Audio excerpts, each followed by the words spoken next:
2 games in, if you had told me and Merle that we'd be ranked above Australia in the table, I would have taken it, assuming that that would have at least meant us winning one of our 2 games. But here we are, midway through the second week of the ICC Cricket World Cup, and you have the 7th-ranked Sri Lankan side taking on the team that's placed 9th in the table right now, being Australia. And I know we wouldn't like to use the phrase knockout games so early on in this World Cup, but with both teams potentially staring at 3 defeats on the trot, and based on our calculations, you need at least 5 wins to see yourself in a decent position to reach the semi-finals. It's high time both Sri Lanka and Australia show up. Let me add some context to this. Sri Lanka have hit the most number of sixers in the World Cup thus far. Had you told me that a week or 2 ago, I wouldn't have believed you. And on the other side, on the flip side of it, the side that has had 2 middle-order collapses of note is not Sri Lanka, but Australia. Well, typically, Sri Lanka versus Australia games at World Cups are high stakes. But given the fact that these 2 teams come into this game with not much momentum, not much confidence garnered from their World Cup campaigns thus far, how do you see this going tomorrow? I mean, I can think about several different angles. The first angle is about Sri Lanka and what we are going to do with the momentum we've gathered. Are we going to just be cautious given that the information we know about Lucknow as a pitch, or are we going to continue in that same momentum?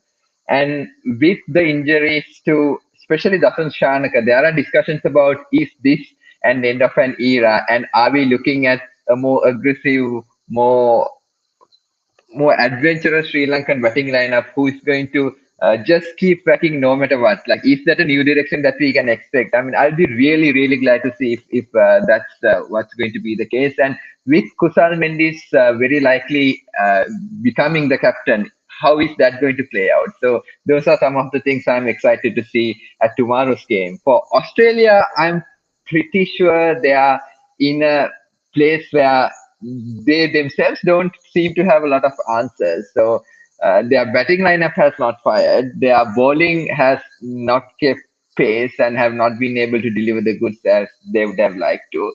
So they're definitely in a spot of bother. And yes, like how they respond, will Travis Head comes in and will the ghosts of the past Sri Lanka, I mean, after 1996, Sri Lanka has never really had a good outing against Australia.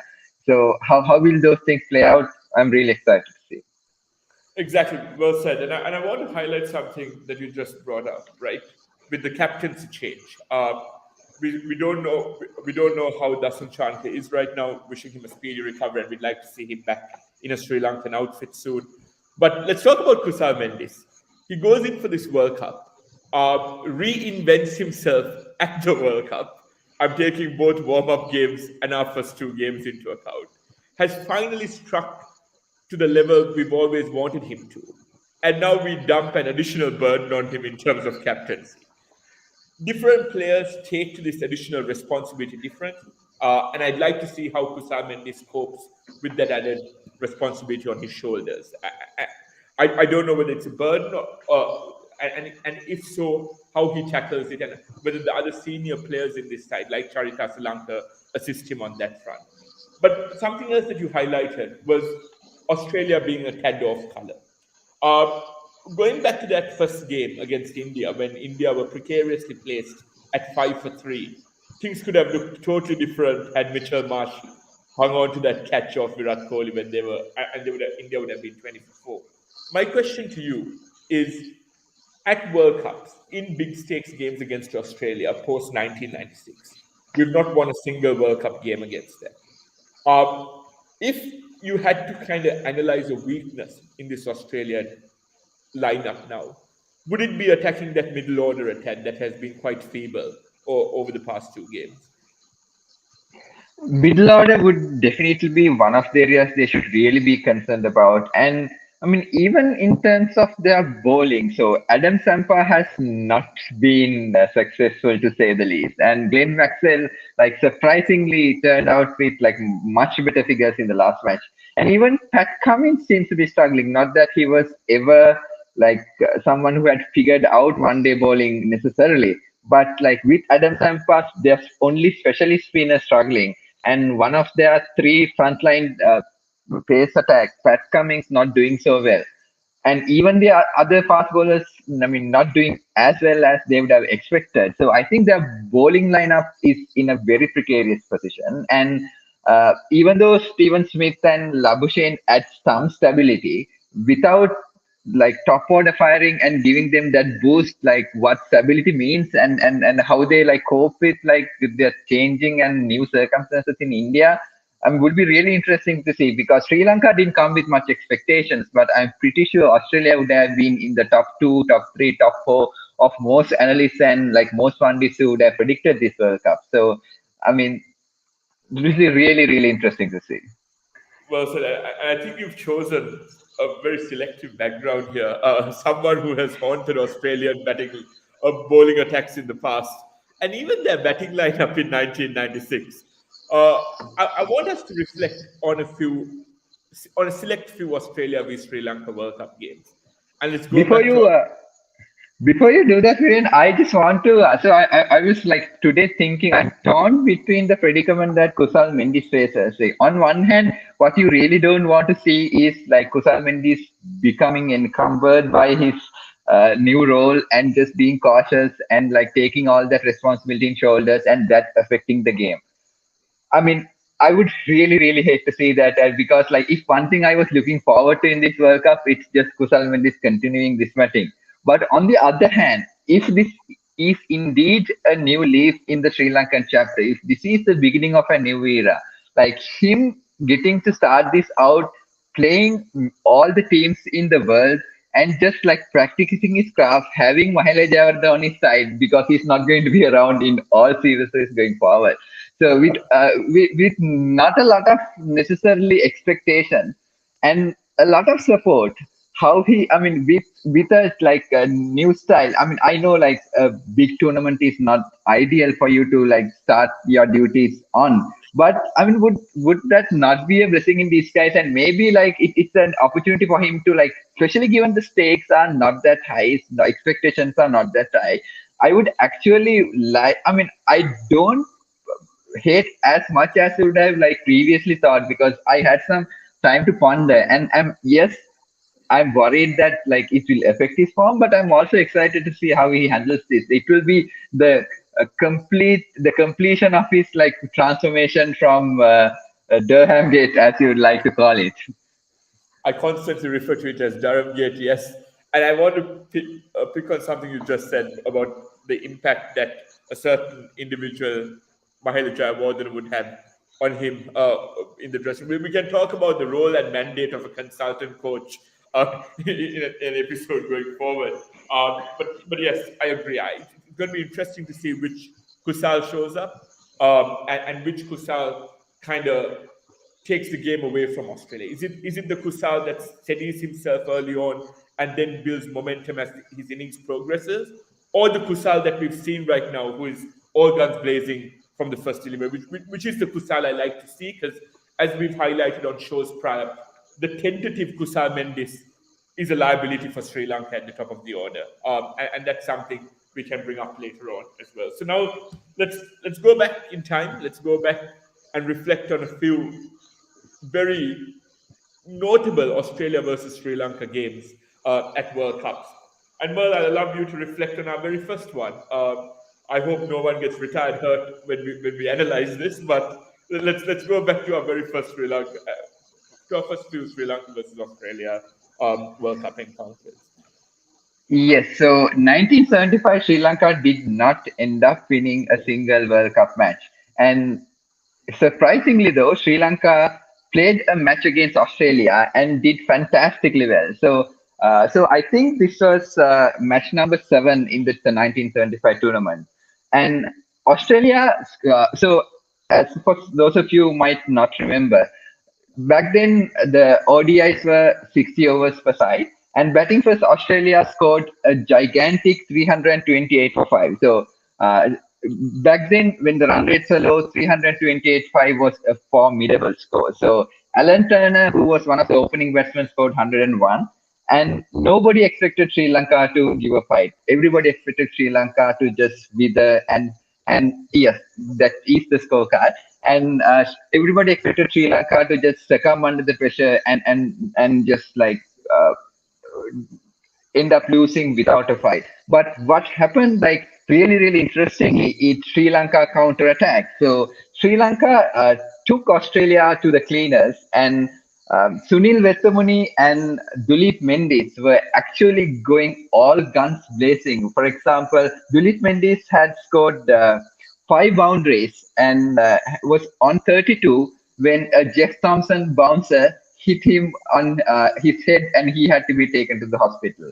And a few hours later, another Jeff Thompson Yorker hit Sunil Vesamuni on his foot, and he had to get retired hurt as well. So as you can see on the scorecard, like I don't know if y'all can see the small sprint, but at 150, Dilip Mendis gets retired hurt, and at 164, Sunil Vesamuni gets retired hurt. And Sri Lanka ends up posting a very respectable 276 for 4. So who knows how things would have panned out had those two not gotten hurt. So it's one of those like really interesting and intriguing what if stories of Sri Lankan cricket. So Sri Lanka eventually ended up losing with I think about 50 runs. But like having put up this fight, like being participating as an invited team in 1975, I think really would have done wonders to the confidence of the Sri Lankan team and their subsequent outings. Very well said. And looking back at the Prudential World Cup and the stats, I know neither of us were around to kind of comment on it during proceedings. But there was something about Sri Lanka cricket then, and I think that is when we stood out and showcased ourselves to be worthy of being at World Cups. Because back then we had to go through qualifiers. We were considered an associate nation. Back then we hadn't even received test status at the time. And this is when I think the likes of Australia and other countries like the West Indies and England took note of Sri Lanka as a team to watch out for going forward. And yes, it did take us a long time to peak. And Merle and I will have a discussion looking back on like historic games at World Cups in a future episode. But looking back at that game, I think it was monumental because that was our entry point to the big league, to playing international cricket at the highest level. I'm going to take you back, bring you forward to 2019. And this is where we have the two ends of the spectrum. We look at games earlier on as well, but I wanted to highlight 2019 because I think we went into this World Cup again as complete underdogs, potentially a team that was not going to do so well. And we looked like a team who could not put up a strong display against the likes of Australia. I will pull up that scorecard for you guys so that you all can have a look at and go through it as I give you all a breakdown of what transpired in England in 2019.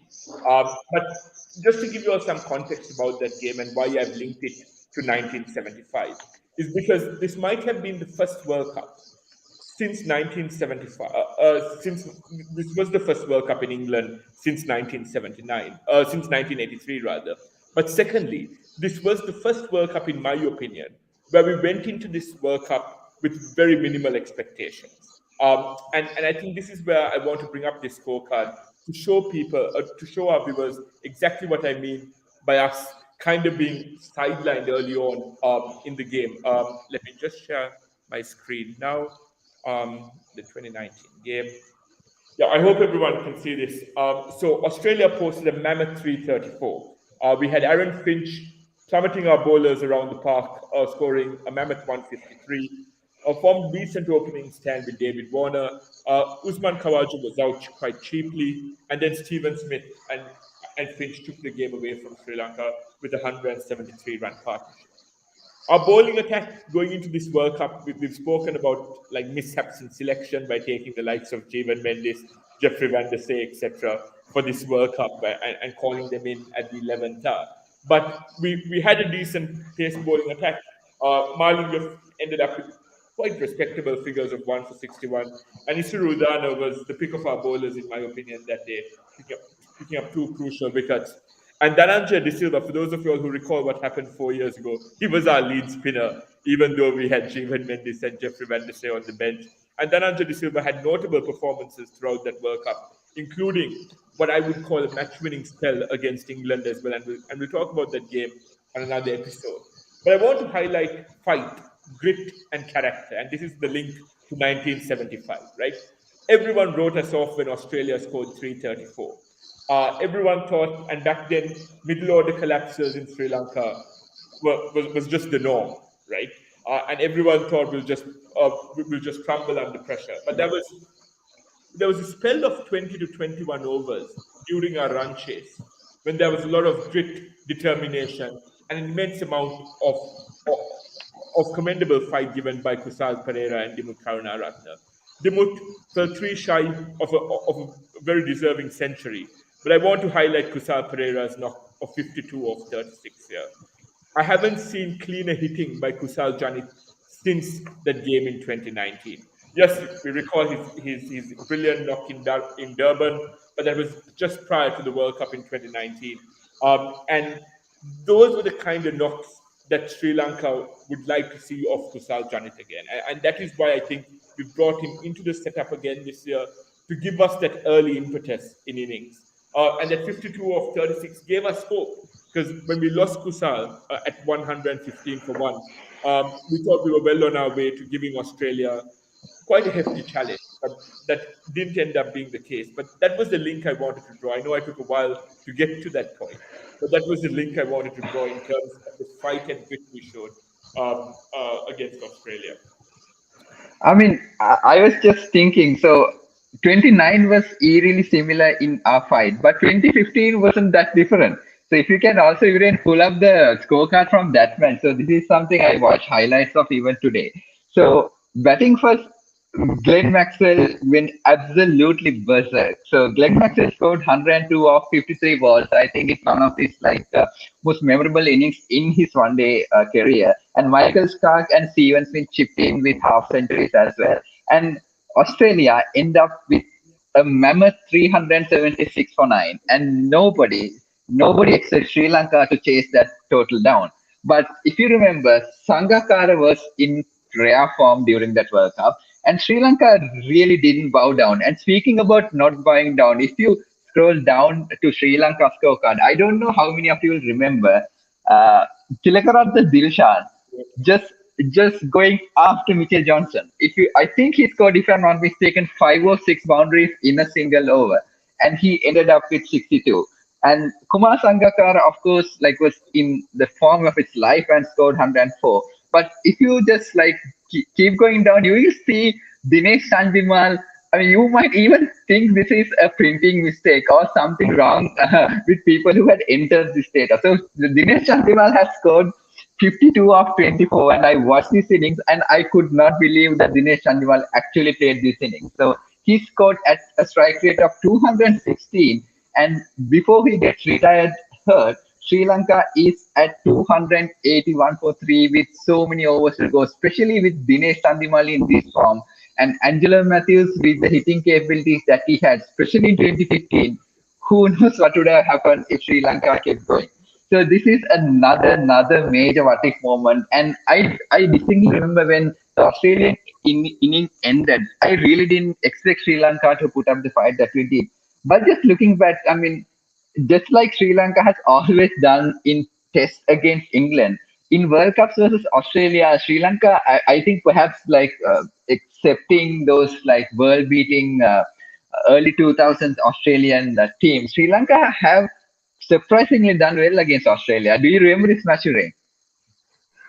I do, Merle, and I recall watching it live on telly because, and this is what was special about that knock. For those of you seeing this scorecard, it might be easy for you to jump to conclusions that Dinesh Chandimal copped a blow on his head, of Mitchell Johnson, but that did not happen. If I recall correctly, he pulled a hamstring after reaching his half century and had to retire hurt. And that was the Dinesh Chandimal we all wanted to see, that attacking with that attacking intent, that attacking mindset. And those were some noteworthy partnerships. One, Dilshan's partnership with Sangakkara, and there was a glimmer of hope while Sangha and Chandimal were out there as well. And this game was one of the four, or one of Sangha's Fab Four innings during that 2015 World Cup. And there were two things that I wanted to highlight about this game. One was this was when Glenn Maxwell started his love affair with Sri Lankan bowlers. We've seen Glenn Maxwell find peak form against Sri Lanka every now and then, and this was one such game. Because I remember I saw him take Lasith Malinga, Thisara Pereira, etc. to the cleaners during his knock of 102 or 53 deliveries. But coming back to Sri Lanka's innings, and this is the type of consistency we need to see in our middle order right now, right? Mahela Jayawardene had a bit of an off day, but Angelo Matthews' cameo and Dinesh Chandimal's cameo kind of set the tone for us to still be in contention after the 30/35 over mark, and that's when our innings kind of fell away. And one more thing to add about this particular game was in 2015, we had moderate expectations of how our team would fare, but I would still rank this Australian 2015 outfit as one of the greatest World Cup squads put together. I don't think it goes in that elite bracket with their 2007, 2003, and 1999 winning teams. But I think this was a very strong squad put together by Australia, and it was a noteworthy performance and an admirable performance by Sri Lanka to take Australia quite close and give them a decent fight. And I want to highlight another game. Sorry, guys, we're just rambling on a bit about the history of Sri Lanka and Australian matches, but we'll get back to previewing tomorrow's game shortly. The next game that I want to speak about is, and this is where it's quite relevant again, where Australia took the game away from us in the first innings, but we had a glimmer of hope midway through our innings. And this is not going to be a good reflection for Sri Lankan cricket fans, but I'll take you back to 2007. Adam Gilchrist plus his Kosh ball got Australia to a mammoth total. Adam Gilchrist 149, if I'm not mistaken. And that was an innings that took the game away from Sri Lanka. If I recall correctly, as I watched this live, during Chaminda Basa's second or third over, there was a very prominent LBW appeal of Adam Gilchrist, which Steve Buckner, the standing umpire at the time, turned down. Had we had DRS a year earlier, had we had DRS back in 2007, another great what-if moment in Sri Lankan cricket, had we dismissed Gilchrist cheaply, would things have changed in 2007? Given that there was another spell or passage of play where we gave Australia a run for their money in that final. And I'm going to pull up the scorecard now. But just to give it some context, after Australia posted 281 of 38 overs, it was a rain-affected game. There was also bad light towards the end. Let's not talk about the organizing mishaps around that game. But if there was one phase of play where I thought Sri Lanka had a glimmer of hope, it was during our chase, early on during our chase, when Sanat Jayasuriya and Sangakkara came together after Taranga was dismissed cheaply and put on a partnership of 116 runs in very quick time of 101 or 102 deliveries. And we all thought, yes, that there is a glimmer of hope here. But that's before the light started fading, etc. So yes, well, I agree with what you said earlier on. We are a bit of a surprise package when it comes to facing Australia. We know Australia are the best team on paper when it comes to World Cups, World Cup records, World Cup history, etc., being the most successful team at ICC Cricket World Cups. But we've given them a decent run for their money. Any other games that come to mind, Mer? I think now we've talked about so many of our past games. I mean, the overall record, I think, like the point to, I think, perhaps like wrap this mini segment within the show is that, like, after 1996, I think Sri Lanka has faced Australia 7 times and we've never actually beaten them. But more often than not, we have given them a good fight. And Australia, like apart from those early 2000s, like some of the encounters, we've never really withered under the pressure of Australia. Even though like it feels like every time Australia faces Sri Lanka, like their batsmen come into form and they just hammer us. We've been just as successful in counter attacking and giving good fight, and especially given the bruises and the confusion that should be surrounding the Australian dugout tomorrow. I think that's a good chance, especially if David Warner continues to struggle against spin and find Asian conditions a nightmare. And if the, I mean, maybe that should be our next segment, like the pitch and the conditions, what we can expect from it. So I'll probably like let you speak. But I feel like that tomorrow's, I mean, we shouldn't write Sri Lanka off in actually like winning the match. And this is something I said on a show with a few Indian cricket analysts prior to the World Cup. You can write off Sri Lanka, but write them off at your peril, because we're a team that stands up and can deliver and can challenge anyone on our day. And we hope that day does come around tomorrow. Two questions, Merle. Firstly, if you look at our composition for tomorrow, we know that Dasun has been ruled out. We know that Matisha Patirana has been ruled out tomorrow. This might seem strange, and I know this is a controversial take, but I think our team looks a tad better on paper for tomorrow's game than it did for our game against Pakistan, especially given the conditions in Lucknow. Having followed that Australia versus South Africa game, the pitch started wearing down as the game progressed. There was a lot more spin on offer. Shamsi and Keshav Maharaj ended up turning it square towards the end of Australia's run chase. My question to you is, do we front load on our spin department for tomorrow's game, understanding the frailties against spin that the likes of David Warner and there are rumors that Travis Head will be back in the fray for tomorrow's game. Would you front load on spinners, and I mean, maybe change our composition around a bit and actually play Dushan Hemanta, Wellalage, and Mahesh Deekshana? That's my first question. I'll leave it at that. Personally, if you ask me, that's exactly what I do. I would front load our spin department and go heavy and just exploit on the weaknesses of the Australian attack.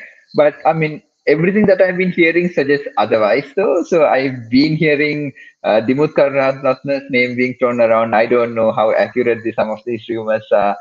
Charmika might come into the team, and that actually might not be a bad idea. And I mean, more than anything else, what Sri Lankan cricket fans seems to be feeling, I think, is a heavy burden being lifted after going through agonizing moments both with Dasun Shanaka and Matisha Patirana. They're finally maybe breathing a sigh of relief, just seeing that like some of the most painful painful experience of watching Sri Lanka in this World Cup, we are probably not going to see for at least like a few more games. So I mean, I completely sympathize with Dasun Shanaka and Matisha Patirana, but like it might actually, like on average, I mean, it could go horribly wrong, like given certain circumstances as well. I mean, it might actually not be a bad outing for Sri Lanka tomorrow. And specifically to your question, yes, I would definitely like uh,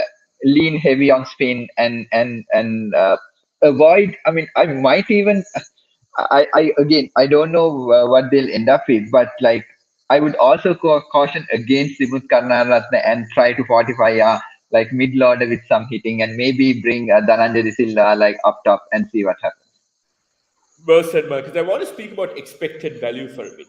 I think the expected value and ceiling of having KJP opening the batting is a lot higher than the expected value and ceiling of having Dimut opening the batting. And when you have the firepower we have in the middle order, wow, it feels weird talking about firepower and Sri Lankan middle orders. But yes, I think that's what our new look middle order brings about. I think there's a lot of firepower in there. Looking at Kusabenti, Sadira, and an informed Charita Salanka, I think you need someone early on who can just offload the pressure off. right? And take that pressure off our middle order coming in, allowing Kusal, etc., to take a few deliveries to settle in early on. And yes, Kusal Janit has a tendency of going at things outside his off stump early on, but I mean it's too late to change that midway through a comp. But I would still have that and run the risk of losing him in the first/second over than having Dimut coming back into the frame in ODIs. And I want to say this with a disclaimer that is with no due disrespect to Dimut Karunaratne, who, in my opinion, is our greatest ever Test opening batsman. The stats back it up as well. But I just don't think the ODI format suits his style of play. Secondly, and this is something that I wanted to kind of highlight, and I say this because I want us to be quite open and transparent here. We, as the IU on Cricket, and Merl and I personally as well, don't shed any blame or weightage of blame on the likes of Patirana and Dasun. I think they were, especially with Patirana, I think he's an exceptional talent.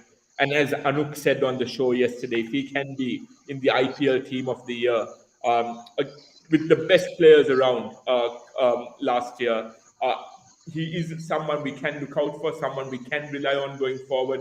But it's an unfair burden to place on him to expect him to be one of the leaders of our attack at this year's World Cup. So yes, maybe we fall back, rely on experience in the form of Kasun Rajata and Lahiru Kumara, and maybe we try and formulate it and put together a decent pace bowling outfit with them. But I'm excited about a certain inclusion in this squad, and this might be quite controversial as well. I know he has been referred to as hype man, as just as Mr. Vibes in our Sri Lankan setup. But I'm glad to see Charmika back in the fray, and there's a reason for it, right? In India, you need pace bowlers with some variation. You need pace bowlers who can come in, bowl the odd slow delivery, bowl the odd off cutter, kind of change the momentum and pace of the game. And I've seen Charmika do that for us, right? Noteworthy performances include that Asia Cup final against Pakistan in the UAE, and also a few crucial spells against Australia in Sri Lanka, which come to mind. And this is where I want the likes of Vellalige to come into the fray as well. They've had good outings against Australia. If I'm not mistaken, well, 4 out of 5 of Vellalige's first international wickets were against the likes of Warner, Maxwell, Steve Smith, Manas Labuschagne. So you have that confidence factor coming in for Vellalige as well. So Merl, my question to you is, we've had 2 games on very flat tracks. Delhi and Hyderabad have been extremely flat, not offering anything to our bowlers. But we go to Lucknow, and even before the World Cup commenced, these 2 games, Australia and Netherlands, both in Lucknow, were earmarked as potential Sri Lankan victories because of how Lucknow tends to assist spinners. If you're Chris Silverwood, Mahela Jayawardena, and if you're a part of the think tank tonight, what do you tell the likes of Dunit Vellalige ahead of tomorrow's game? Is it, look, you've gotten better conditions to work with today, just go out there and enjoy your game, and kind of recall the fond memories he's had against the Australian batting lineup? Yeah, and given Dunit Vellalige is someone, at least at this stage of his career, who's someone benefits massively from the conditions of the pitch and conditions of the game. I think I have a sneaky feeling that this would be like one of his more memorable outings of this World Cup. And especially, I think if Sri Lanka gets to bowl in if not a raging turn, and assistive, at least an assistive pitch, I think if Mahesh Theekshana is utilized properly, and I don't know whether they'll play Dushan Hemant, but very unlikely. But even Dhananjay De Silva, if he can get his nemesis, I think he has a particular liking towards David Warner. I remember him dismissing David Warner multiple times in limited overs cricket in the past as well. So with given the limitations of Australian bowling attack, given the assistance on the pitch that Sri Lanka seems to be getting, and given the kind of player Dunit Vellalige is, I don't think he's someone. I really like Dunit Vellalige for the medium and long term in Sri Lanka. I don't think he'll continue to underperform. I don't think he's made of stuff that will wither under pressure. So I think he's due a good game as well. I think conditions are ideally set for him to just go out there and give his best. And one thing I wanted to I wanted to bring up previously also, Viren, is so even so, I tweeted this yesterday, and you have seen this as well. Like Viren said previously, so Sri Lanka has the most number of sixers in the entire tournament so far. Out of two games, there are certain other teams have already played three, and we have 24 sixers. And out of that 26 sixers rather, out of that 26, Kusal Mendis has 14 for himself. But that also means other batsmen have hit 12 sixers. But I think that is a direct result of the aggression and the confidence that Kusal Mendy showed during that South Africa match. I really believe that it is his aggressive approach that almost gave others the freedom. Look, I mean, these bowlers, these pitchers, you shouldn't get afraid of. Just like follow my suit and just like continue to attack. I think that has almost just permeated the dressing room, and the entire team is ready to just like give it a go and like adopt this new approach. So I really really hope that like this will. I mean, tomorrow might not be the ideal conditions to do it, but even if the conditions become tough, I don't think we should shy away from the new approach we seem to have taking a liking to. And I want to echo something you just said about adopting a new approach. Teams usually turn over a new leaf, refresh their strategies and mindsets 2, 3 years ahead of the World Cup. But I don't see any harm in us doing that midway through the World Cup because I want us to look at this as a 7 game tournament. If we end up winning 5 or 6 of these, we are kind of guaranteed a spot in the semis or we are in contention. And one thing that I like about Kusal Mendes, and I don't think this has been highlighted enough. So I've seen him lead teams live, and I've watched a few. Merle and I have watched a few LPL games live where he's led the double aura and led them to the final of the LPL. And one thing that I want to highlight was even with a bowling attack that was not the most experienced or not and with a bowling attack that was not very fancy in the LPL, he had a lot of attacking maneuvers and made a lot of attacking changes whilst whilst being out in the field. And this is a mindset shift that I want to see adopted when we are out in the field as well. If you go back to that Pakistan game where we had Pakistan at 37 for 2 after 9 overs, right? Chasing 345 or defending 345 in Sri Lanka. Dasun Shanaka resorted to using his fifth bowlers at that particular moment, resorted to using himself and DDS in tandem. If Kusal Mendis is given that, and if Kusal Mendis was actually out there keeping as well and not being checked in hospital, perhaps this could have changed. I would have liked to have seen us keep Mahesh Teekshan on and bring Beruwalage on from the other end to just try and finish the game off in 35 to 40 overs. And that is the type of mindset shift I'd like to see with Kusal Mendis, being a tad more aggressive, even with bowling changes, field placements, etc. And that's something I'd like to see come the game tomorrow. Another question linked to the Sri Lankan setup, right? We've spoken about our fast bowling department. Dilshan Madhushanka is the leader of our attack. But now, given that Pathiran is ruled out, who do you bring in? And the reason I'm saying this is Lahiru Kumara has had decent outings against Australia. If you recall the last T20 World Cup in Australia, he was our standout bowler in that game against Australia. That extra pace kind of made ruffled a few feathers amongst the Aussie batsmen. Would you play Lahiru Kumara, or would you play someone who's a tad more consistent with their line and length in Kasun Rajita? Is this assuming that Charmika is already in, or Charmika is on the table as well? Like, how are you seeing this? Okay, so do you want me to give you my playing 11 for tomorrow, and maybe then we Sure. discuss? Yeah. Yeah. So it's KJP and Patum opening the batting for me tomorrow. I will have Kusal Mendis coming in at number 3. I will have Sadir at 4, Charit at 5, DDS at 6. But I'm bringing this with a caveat. If DDS needs to find himself a place in the side, and I want him to because I think he's one of our most technically gifted batsmen. I think he has the capabilities of being a very good opener, and I'd like to see him open the batting. And I've said this before. but I don't want us to make overhauling changes, especially given the fact that we are already making changes with personnel. I'll keep him at 6 for stability. Play Charmika at number 7, Vellalage at number 8, Tikshana at 9, um, have Madhushanka at 10 and Rajat at 11. But Charmika's spot at number 7 for DDS's spot at number 6 for me is something I'd like to discuss with you. I've seen Dushan Hemant back in first class cricket in limited overs and T20 domestic cricket. And he's very reliable with the bat, and it's something that he's underappreciated for.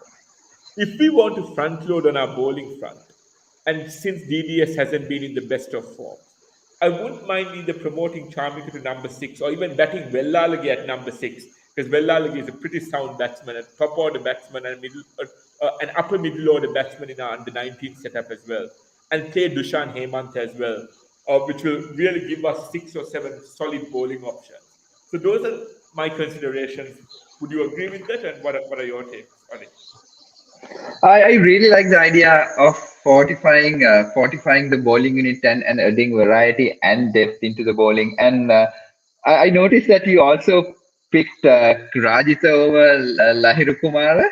And that was when you were asking the previous question, that's where I was leaning at as well. I do like Lahir Kumar's, I mean, especially back in the day when he had like absolute sheer pace where he could bowl like north of 140 like consistently. But I do worry that like a slightly less, I mean, someone who doesn't have a lot of experience, I mean, match experience coming in, and someone who seems to have a lost a bit of pace. Well, I mean, will that allow some of the Australian top order to come into form? So that was my major worry, especially the likes of David Warner. If he takes a liking to not so consistent line and length, Lahiri Kumar, things could go south like really, really fast. So Rajitha being a bit more tight with his line and length, especially up front, especially against uh, uh, batting units which are unlikely to go after them and like, go after him like purposefully unless circumstances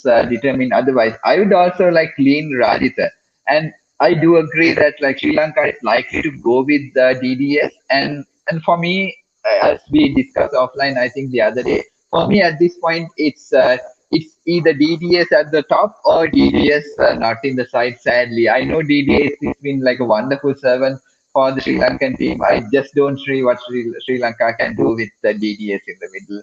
I know this is not probably not going to happen. Dushan Hemanta will probably not replace DDS, but that's what I would have liked. Well, I'm going to make a left field call here, and for all our viewers joining us, I apologize for us going on a tangent. That's what Merle and I do best. There's no boundaries when it comes to analyzing cricket. So I'm going to delve into this a tad more, and I've just thought of a left field pick. Recalling our series victory against Australia in Colombo last year, our recipe for success was just having one seamer and front loading on our spinners. So, my take on this is we can further deepen our batting lineup a bit. Maybe not even think about Rajit and Kumara. Bring in Dushan Hemanta, bat him at number 9, Teakshan at 10, who also has fond memories of batting against Australia, if we recall that T20 game in Australia where he took us to a super over.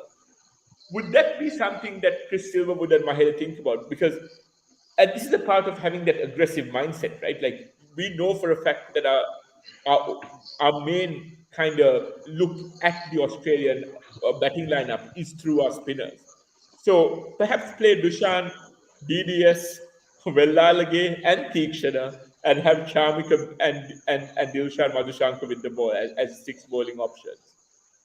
I mean, you're reading my mind. This is the option that I did put forward. So I'm definitely on board with having Dushan in and Kasun Rajit out. And I don't know whether the management and the think tank will actually decide on it. And I think like the especially during World Cups when the entire country is looking at you, people want to rather than optimizing for upside and ceiling, people want to minimize downside as well. So they if we lose, they I think want to be perceived losing, not taking unnecessary risks.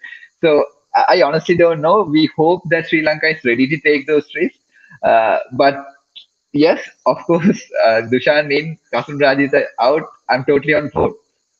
Brilliant. And there's something I wanted to add to that, right? Like the reason I made that change as well is there is an exponential increase in expected value when you take fielding into account as well, right? Because Dushan Hemanta is without doubt one of our finest fielders. Alongside Ashane Bandar, I think those two stand out in our local setup right now. But yeah, it'll be interesting to see which combination we go with. But Merle and this is our plea to Sri Lanka cricket, let's just be aggressive because that's the only way we will beat the Aussies. That has been our mantra and template in matches prior. And I will take you back to 2017 when we also beat Australia in a Champions Trophy game in England with that same kind of attacking mindset and flavour. Merle will also give Australia, our opponents, a quick mention here. Out of their three frontline seamers, Stark, Hazelwood, and Cummins, which one poses the biggest threat to us? Hazelwood has had a very good record against Sri Lanka. Zampa seems to also show up, but let's get to Zampa later on. Out of those two seamers, is it Hazelwood that causes the biggest nightmares and headaches for us Sri Lankan batters? I think so. I mean, my read of it is like Stark is likely to Stark has high variation, and I think Sri Lanka is going to struggle consistently with Hazelwood. Stark will either like perform like miracles, or he will not.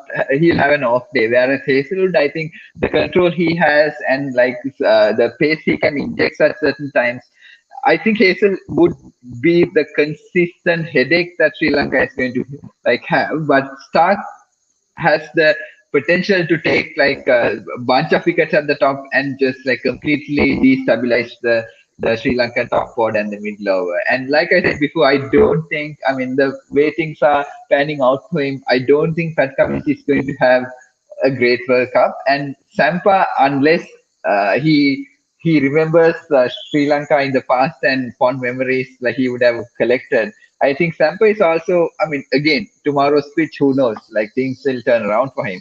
But I think it will definitely be Stark and Hazelwood who will be Sri Lanka's like the major headaches. But let's see. Well said. As we start slowly wrapping up the show, my question, my penultimate question to you is: if we win the toss tomorrow, do we rely on our strengths, which is of course our spinners, plus our top order being in form, and and choose to bat first, set a target of around 270, 280 for Australia, seeing how they crumbled under pressure against South Africa on the very same deck in Lucknow? Would that be our recipe for success, or would you be confident with us chasing as well? I think we should bet first because like when pitchers start turning, despite us being from the subcontinent, we don't have a particularly great record in handling like vicious turn. And like Adam Sampa, if he starts like turning the ball and like start gaining confidence, I mean, despite the recent outings and like the counter attacks against like fast bowling units, if the ball starts spinning and Maxwell and Sampa are at like either end, I don't still trust Sri Lankan middle order to fire like in those dusty and turning pitches. So I'd say yes, take advantage of like the pace that the pitch will have to offer, and just follow the momentum of just like scoring sixes behind square and using the pace of the bowlers and continue the momentum. I think we are best set to do that if we actually get to bat first on this pitch. Very well said. And my final question to you, Mother, as we wrap up this preview show, is linked to our overall kind of sense and emotions linked to Sri Lanka cricket and its World Cup campaign right now. This is my take on it. Feel free to engage and differ, or even differ if you feel different. But I think two games in, we've objectively had two tough teams, Pakistan and South Africa. I think we faced South Africa as they were reaching their peak.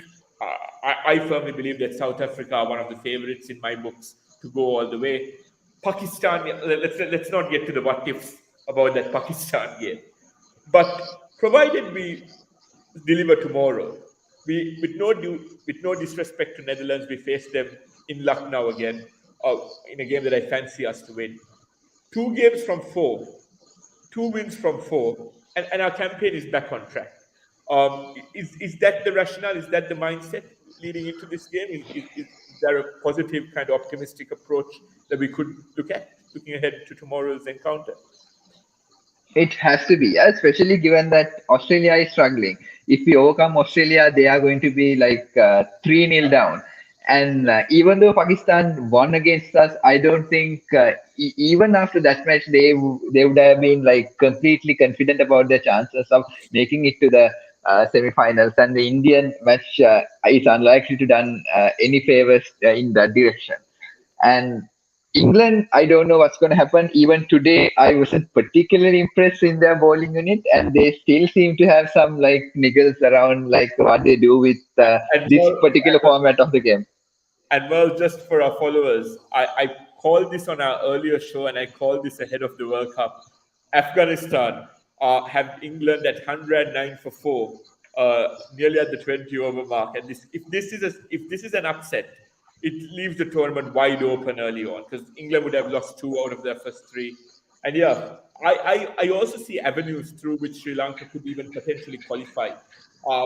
And of course, with a semi-decent net run rate with 5 wins as well. So we'll get to that later on. Sorry, Mal, I disrupted you. No, so that's exactly where I was getting at. So the tournament seems to be like more open than we thought. So New Zealand seems to be doing well, but I mean, on paper, they weren't the greatest team, even though they never are. So England wobbling, Pakistan having some self-doubt, their bowling attack not firing. Australia, especially if we beat tomorrow, so that's at least 2 to 3 teams who would have been earmarked as potential semi-finalists still up in there. I think Sri Lanka definitely has a decent chance, but even more than just like having a eyes fixed on the semi-finals, what I actually want Sri Lanka to do is to just ride the momentum of this like new approach to cricket and just like maximize what we can do with it. Because I think for us, like it's the learnings and the spirit that and the changes to our psyche and our aggression that are going to be like the best takeaways. Because at this point for me, South Africa and India look invincible, and given that I mean India can always like succumb at some point or the other. Let's not leave that as a impossibility, but like. Sri Lanka for me is really should like just stick to the new brand of cricket they seem to have found, and even regardless of whether we make it to the semis or not, if we continue this way of cricket and win at least 3 more games with 2 wins against 2 good opponents, I'll be more than happy.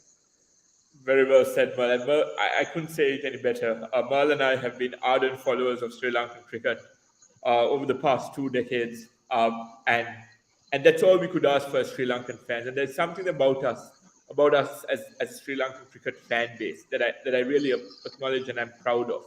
Yes, we are not.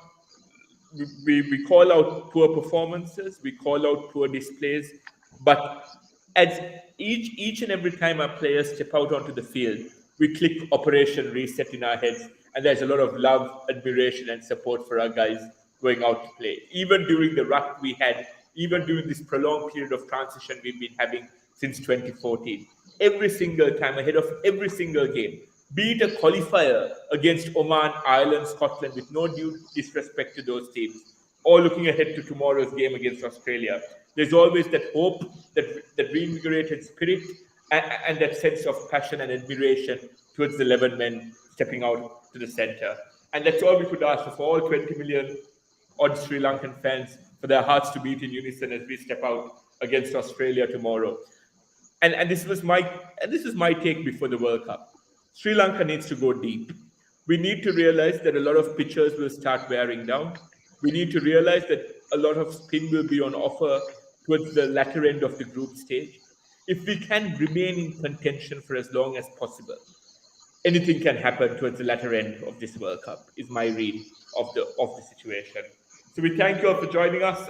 Merl and I promised you a show that was under the 1 hour mark, and I think we've delivered on that front. Any final comments, Merl, before we wrap things up?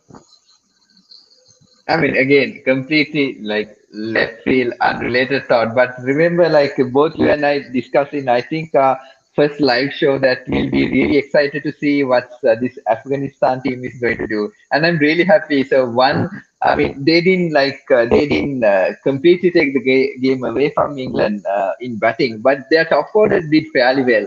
And now they are like tightening the screws on the England batting lineup. So Afghanistan might well be a surprise package and beat a few teams. So that's one development I think both you and I saw, and I'm really happy that they now seem to be making the transition. I think the international game will be the better for it. Exactly, well said, and perfectly that perfectly sums up my thoughts as well. So thank you everyone for joining us, and we look forward to seeing you tomorrow, hopefully after a very special and coveted and elusive Sri Lankan victory. Thanks again. Thanks, Merv.